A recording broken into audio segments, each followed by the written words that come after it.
یہ ہے میر کا مسکن، انیس کا خرمن، جان عالم کا چمن لکھنؤ۔ ہندوستان کا ایک ایسا شہر جو اپنی شرافت و نفاست، تہذیب و ثقافت، پیار بھری بولی اور قومی یکجہتی کے لیے ساری دنیا میں مشہور ہے۔ یوں تو لکھنؤ ہندوستان کے بڑے بڑے شہروں کے مقابلے ایک چھوٹا سا شہر ہے، مگر یہاں اہل زبان آج بھی پائے جاتے ہیں۔ تہذیبیں صدیوں میں بنتی ہیں اور بہت جلد فنا ہو جاتی ہیں، مگر ایک صدی کی مختصر مدت میں سرزمین لکھنؤ پر جو تہذیب جلوہ فرما ہوئی وہ عدیم المثال ہے۔ لکھنؤ کی تاریخ اودھ کے شیعہ حکمرانوں کی سنہری و زرنی تاریخ ہے۔ یہ سرزمین قبلہ اہل زبان اور کعبہ اہل سخن ہے، جہاں میر بہم، میر سوز، میر حسن، جرت و رنگی نے اپنی نظم نگاری کے جوہر دکھائے، اور جسے میر تقی میر نے اپنے آنسوؤں سے تر کر کے سخن نمار بنایا، اور وہ رنگ سخن سر کیا جو دنیا کی کسی زبان میں نہیں ملتا۔ اس مقدس سرزمین کو مرزا محمد رفیع سودا نے اپنی چمن در چمن قصیدوں سے مہکایا۔ شیخ غلام حمدانی مصحفی نے اسے شمع سخن کے جلووں سے جگمگایا۔ سید انشاءاللہ خان انشاء نے یہیں جام غزل چھلکایا۔ شیخ امام بخش ناسخ نے زبان کو اعتبار بخشا۔ خواجہ حیدر علی آتش نے اپنی دل نوائی سے دلوں کو گرمایا۔ یہ سرزمین ہی وہ مقدس سرزمین ہے جہاں خدائے سخن میر ببر علی انیس کی تبہ گوہر بار نے کلام نرم و نازک کے اتنے موتی برسائے کہ جوہریان سخن کی آنکھیں خیرہ ہو گئیں، اور یہیں مرزا سلامت علی دبیر نے اپنے کلامت بلاغت نظام کے دریا بہائے۔ سید محمد نواب رند، وزیر علی وزیر، سید مظفر علی اسیر اور نواب فقیر محمد خان گویا نے یہیں شام اودھ کے چھینٹوں میں گیسوئے سخن سنوارے۔ یہ وہ سرزمین ہے جہاں نواب آصف الدولہ آصف اور واجد علی شاہ اختر تخت حکومت پر رونق افروز ہو کر غزل سرا ہوئے۔ اودھ میں شیعہ سلطنت کے بانی میر محمد امین نواب سعادت خان برہان الملک بہادر جنگ ایک ایرانی النسل موسوی سید تھے۔ نواب ابو المنصور صفدر جنگ نے ایودھیا سے 8 کلومیٹر دور فیض آباد کے نام سے ایک شہر آباد کر کے دارالسلطنت کو وہاں منتقل کر دیا۔ نواب شجاع الدولہ کے دور اقتدار تک اودھ کا پایہ تخت فیض آباد ہی رہا، لیکن سن 1775 عیسوی میں ان کے جانشین نواب آصف الدولہ بعض وجوہات کی بنا پر فیض آباد سے ہجرت کر کے لکھنؤ چلے آئے۔ چنانچہ موصوف کے دور حکومت میں شہر لکھنؤ کو بڑا عروج حاصل ہوا۔ انہوں نے 52 موضوعات لکھنؤ میں شامل کر کے اس کی تہذیب و تمدن اور رونق چہل پہل میں 4 چاند لگا دیے۔ چنانچہ یہاں لا تعداد عمارتیں تعمیر ہوئیں۔ جب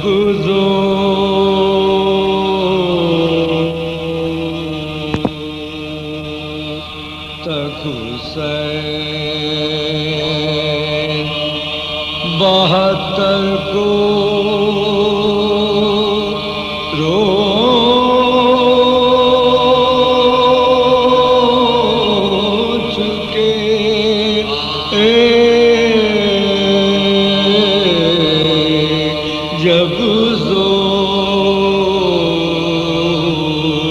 تک حسین 72 کو